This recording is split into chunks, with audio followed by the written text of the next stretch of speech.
ఇవాళ కేంద్ర ప్రభుత్వానికి ఏదైతుందో 9th షెడ్యూల్లో చేర్చబడే విధంగా so that to get legal protection for it, దానికి ఒక చట్టబద్ధత కల్పింప చేయబడే విధంగా మరి కేంద్ర ప్రభుత్వానికి 9th షెడ్యూల్లో చేర్చబడే విధంగా ప్రతిపాదించటం.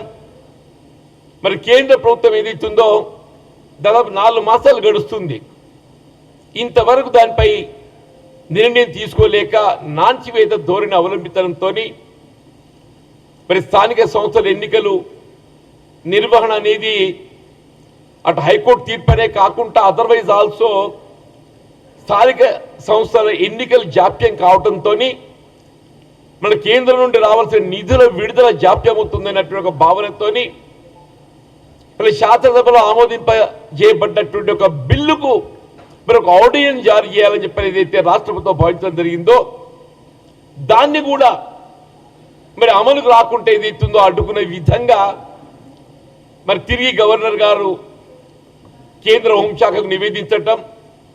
ఒక విధంగా రాష్ట్రంలో వీళ్ళ సామాజిక వెనుకబాటుతనానికి గురవుతున్నటువంటి ఒక బలహీన వర్గాల వారిని అందరినీ కూడా ఆందోళనకు గురి చేస్తుందని చెప్పక తప్పదని చెప్పి అంటున్నాను. ఇక్కడ గమనించాల్సిన విషయం ఏంటంటే కేంద్రంలో అధికారంలో ఉన్నటువంటి ఎన్డీఏ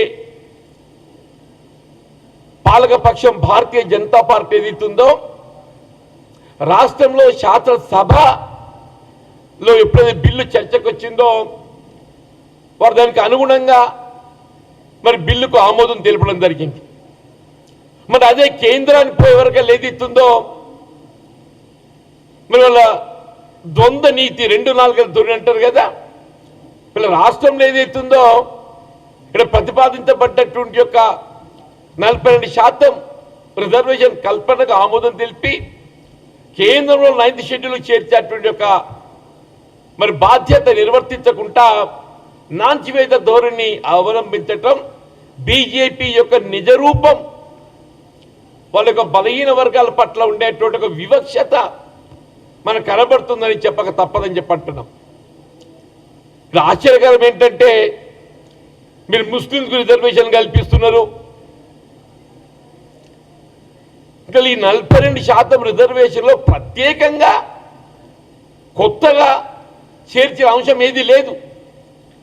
వీళ్ళ హిందువులలో కానీ ముస్లింలలో కానీ ఇది మతపరంగా ఏ విధమైన రిజర్వేషన్ సౌకర్యం కల్పించబడటం లేదు. వీళ్ళ హిందువులలో కానీ ముస్లింలలో కానీ గతం నుండి గుర్తింపు పొందినటువంటి యొక్క సామాజిక వెనుకబాటుతనానికి గురవుతున్నట్టు వర్గాలు మాత్రమే ఇందులో చేర్చబడ్డాయి. No other caste is included in it. అది హిందువులలో కానివ్వండి ముస్లింలలో కానివ్వండి. వీళ్ళ రాష్ట్రంలో ఏదైతుందో ముస్లింలలో ఏ సామాజిక వెనుకబాటుతనానికి గురవుతున్నటువంటి ఒక వర్గాలు గుర్తించి మరి 4% రిజర్వేషన్ సౌకర్యం కల్పించబడే విధంగా మరి 2004లో అది అమలు తీసుకురావడం జరిగింది. అది సుప్రీంకోర్టులో ఉన్నది. అది ఇందులో నూతనంగా అదనంగా చేర్చేటువంటి ఒక అంశం ఏది లేదు. చిత్రం ఏంటంటే వీళ్ళ సామాజిక వెనుకబాటుతనానికి గురవుతున్నటువంటి ఒక బలహీన వర్గాల రాష్ట్రంలో 56% ఉందని మనం భావించడమే. ఈ 56%లో సామాజిక వెనుకబాటుతనానికి గురవుతున్నటువంటి ఒక హిందూ సమాజం ఉన్నది, సామాజిక వెనుకబాటుతనానికి గురవుతున్నటువంటి ఒక ముస్లిం సమాజం కూడా ఉన్నది. అంటే మీరు ఏ ముస్లిం సమాజం గురించి మాట్లాడుతున్నారో సామాజిక వెనుకబాటుతనానికి గురవుతున్నటువంటి ముస్లిం జనాభా 10% ఇందులో చేర్చడంతో అది 56 చేరుకున్నది. Suppose if you take out the 10% of socially backward Muslim, it will come to only 46. 56లో 10 తీస్తే ఎంత అవుతుందన్నా 46 అవుతుంది. అంటే 46 ఉన్నటువంటి యొక్క సామాజిక వెనుకబాటుతనానికి గురవుతున్నటువంటి వర్గాలకు 42% రిజర్వేషన్ కల్పించడం సాధ్యమవుతుందా? అది 56 కాబట్టి ఏదైతుందో 42 అని ఒక భావనకు రావడం జరిగింది. అంటే ఇంకొక విషయం ఏంటంటే వీళ్ళు స్థానిక సంస్థలకు సంబంధించి దెర్ ఇస్ నో కేటగరైజేషన్. అది ABCDE ఉంది కదా, ABCD హిందూ సామాజిక వెనుకబడ్డ వర్గాలకు సంబంధించింది అయితే ఈ ఏదైతుందో ముస్లిం సామాజిక వెనుకబడ్డ వర్గాలకు సంబంధించింది. ఈ 42% రిజర్వేషన్లో దెర్ ఇస్ నో కేటగరైజేషన్. మన గ్రామీణ ప్రాంతం చూస్తే ముస్లిం population is not even 1%. You take any village, మనం ఏ గ్రామాన్ని తీసుకున్నా పట్టణ ప్రాంతాలు మినహా గ్రామాలలో ముస్లిం జనాభా 1% మించి లేదు. వీళ్ళు కల్పించబడిన 42% రిజర్వేషన్ మన మండలాలలో కానివ్వండి, సర్పంచ్ స్థానాలకు కానివ్వండి, జిల్లా పరిషత్ స్థానాలకు కానివ్వండి, 99% ఆఫ్ ఆల్ సచ్ సీట్స్ ఇవన్నీ కూడా హిందూ సమాజాన్ని గెలుచుకునే అవకాశం ఉంటుందని చెప్పి అంటున్నాం. వీళ్ళ పట్టణాలలో రిజర్వేషన్ ఎక్కడ ఏ సమాజం ఆధిక్యతతో ఉంటుందో వాళ్ళు గెలిచే అవకాశం ఉంటుంది. రిజర్వేషన్ ఏ విధంగా ఉన్నా కానీ ఏ సమాజం ఆధిక్యతతో ఉంటుందో వారు గెలిచే అవకాశం ఉంటుంది. మీరు వాస్తవాలను ఏది ఇస్తుందో వక్రీకరించి ఇవాళ ఈ 9th షెడ్యూల్లో జాప్యం చేయడంతో రాష్ట్రంలో ఒక కన్ఫ్యూజన్ క్రియేట్ అవుతుంది అంటున్నాయి.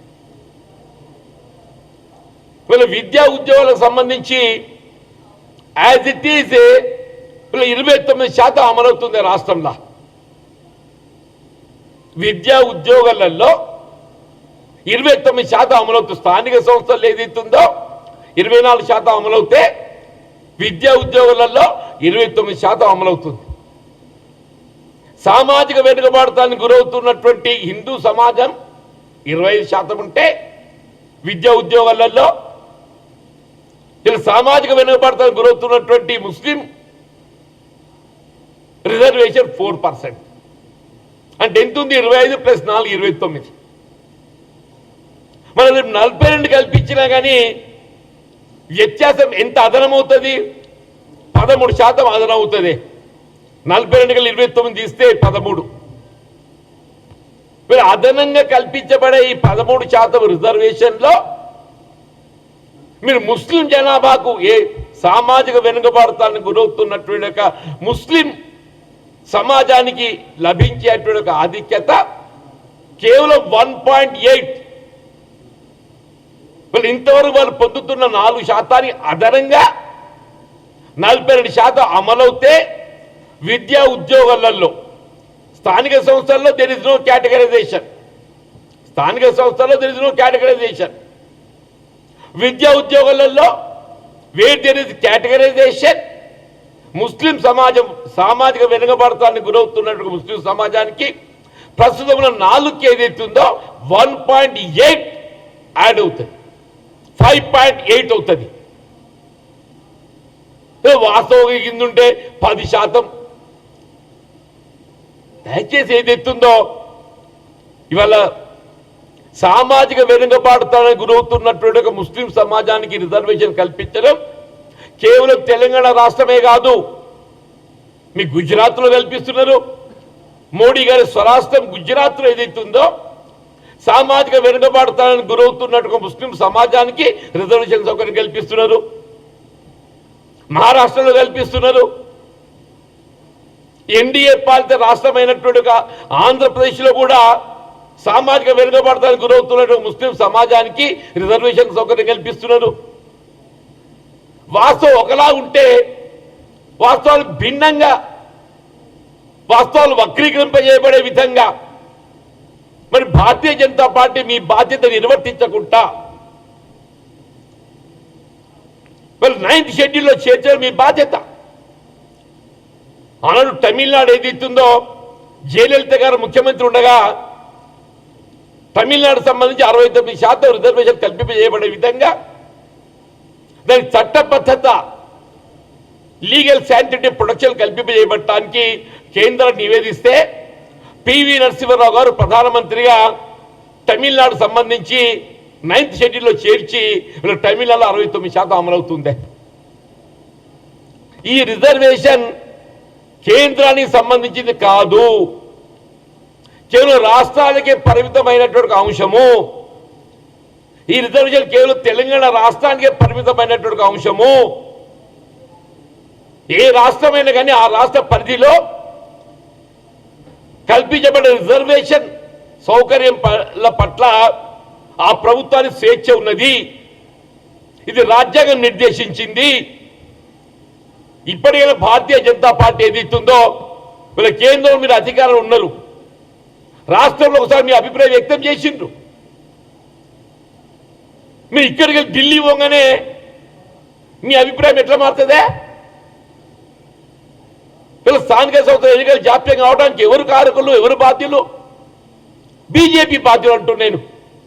యావత్ తెలంగాణ రాష్ట్రంలో సామాజిక వెనుకబాటుతానికి గురవుతున్నట్టు ఒక బలహీన వర్గాలు వీళ్ళు ఆందోళనకు గురవుతున్నాయని చెప్పారంటే భారతీయ జనతా పార్టీ నైతిక బాధ్యత వహించాలని చెప్పంటున్నా. ఇప్పటికైనా వీళ్ళు పార్లమెంట్ సెషన్ ఈజ్ ఆన్. తక్షణమే ఈ సెషన్లో ఏదైతున్నదో ఈ అంశం, this is before union home ministry, వీళ్ళ గవర్నర్ గారు ఏదైతుందో ఈ అంశాన్ని కేంద్ర హోంశాఖ నివేదించిండ్రు.